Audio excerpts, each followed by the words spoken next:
जय गुरुदेव क्लासेस हेलवा गोसाई बार पटना में आप लोग सीटेट का एग्ज़ाम देने के लिए जा रहे हैं।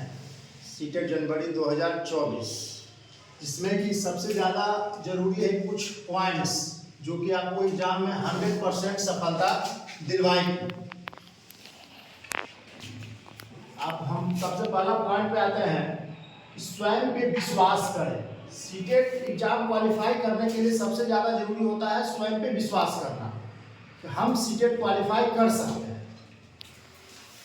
दूसरा नंबर आपको ध्यान में रखना है बड़ा और सकारात्मक उत्तर का चयन करना। सीटेट में सबसे पहले ये हम जान लेते हैं कि 150 नंबर का जो एग्जाम होता है वो 2 भाग में बटा हुआ होता है। 75 नंबर आपका कंटेंट और 75 नंबर पेडागोजी यानी शिक्षा शास्त्र। शिक्षा शास्त्र पे जिनका पकड़ है वो आराम से सीटेट क्वालिफाई कर लेंगे। और कोई भी ये बताएंगे कि शिक्षा शास्त्र पर मेरा पूरी 100% पकड़ है, वो संभव नहीं है, क्योंकि शिक्षा शास्त्र एक प्रकार का समझिए तो कॉमन सेंस भी आपका वहाँ पे यूज करता है। इसलिए आपको हमेशा ध्यान में रखना होगा बड़ा और सकारात्मक उत्तर को ध्यान में रखना है। अगर तुक्का भी लगाना है तो बड़ा और सकारात्मक उत्तर को ध्यान में रखकर लगाना है। और तीसरा नंबर आप पे जाते हैं तो पेपर को 2 राउंड में बनाना है। एक बार में क्या करना है कि जितने भी क्वेश्चन हैं उनको जो भी हमें आ रहा है सबसे पहले हम उसे टिक कर लेंगे, उसको कलर कर लेंगे। उसके बाद दूसरा राउंड में जो नहीं आ रहा है उसको बना लें, क्योंकि इसमें निगेटिव मार्किंग है नहीं, यानी कि पूरे 150 का 150 क्वेश्चन को बनाना है, छोड़ना एक भी क्वेश्चन को नहीं है।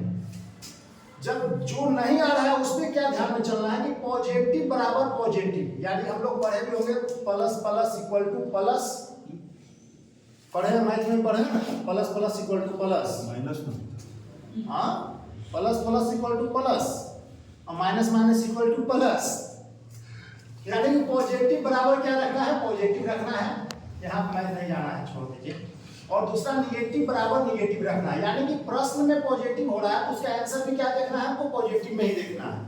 अगर प्रश्न निगेटिव हो रहा है तो उसका भी आंसर क्या हमें देखना है, निगेटिव में ही देखना है। और आता है हम अगला पॉइंट पे, 5वां नंबर पॉइंट पे, इसमें बच्चा सर्वप्रथम बाद में अध्यापक। इसका अर्थ ये होगा कि बच्चा को ही हमें सर्वप्रथम मानना है, यानी बच्चे को भगवान मानना है और भगवान मानकर ही क्वेश्चन को पूरा करना है। और ये आपका कुछ पॉइंट दिया गया है जिसको लास्ट टाइम में आप लोग रिवीजन कर लेंगे, जो कि बहुत ज्यादा महत्वपूर्ण है। पियाजे, कोहलबर्ग, वाइगोस्की, एनसीएफ 2005, एनईपी 2020, मूल्यांकन, बुद्धि, आनुवांशिकता व वातावरण, अधिगम और सृजनात्मकता, ये सब पॉइंट को एक बार जरूर रिवीजन कर लें लास्ट टाइम, जिससे कि आपका एग्जाम में कम से कम तो आपको 20 से 25 मार्क्स में वृद्धि ये कर देगा। ये हर जगह पेडागोजी में आपको हर सब्जेक्ट में मिलेगा, चाहे वो हिंदी हो, मैथ हो, साइंस हो, कहीं भी। इसके साथ साथ आपको ये देखकर जाना है टैग वर्ड्स। टैग वर्ड्स यानी निगेटिव वर्ड्स और पॉजिटिव वर्ड्स। निगेटिव में केवल, मात्र, सिर्फ, ही, रटना, याद करना, दंड, समस्या, बोझ, हतोत्साहित, पुस्तक केंद्रित, शिक्षक केंद्रित, यानी शिक्षक केंद्रित भी क्या है, मेरा निगेटिव वर्ड है।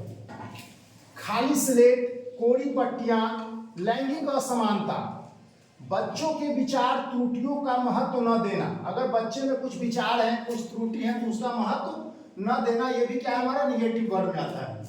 निष्क्रिय एवं वैज्ञानिक शब्दावली, सीमित, लॉट, व्याख्या, ये सब क्या है, हमारा निगेटिव टैग वर्ड से। इसको एक बार ध्यान में रखिएगा, परीक्षा में क्वेश्चन इससे भी बन जाता है। और पॉजिटिव वर्ड्स में आ जाते हैं सर्वांगीण विकास, जो कि सबके लिए जरूरी है, हम लोग पढ़े भी हैं पेडागोजी में। करके सीखना, करके सीखना बार बार बताया गया है। करके सीखना किस में आता है, एनसीएफ 2005 में आता है। हस्तपरक अनुभव, हस्तपरक अनुभव जो हाथ से बनाते हैं, अनुभव करते हैं। सम्मान, लगाव,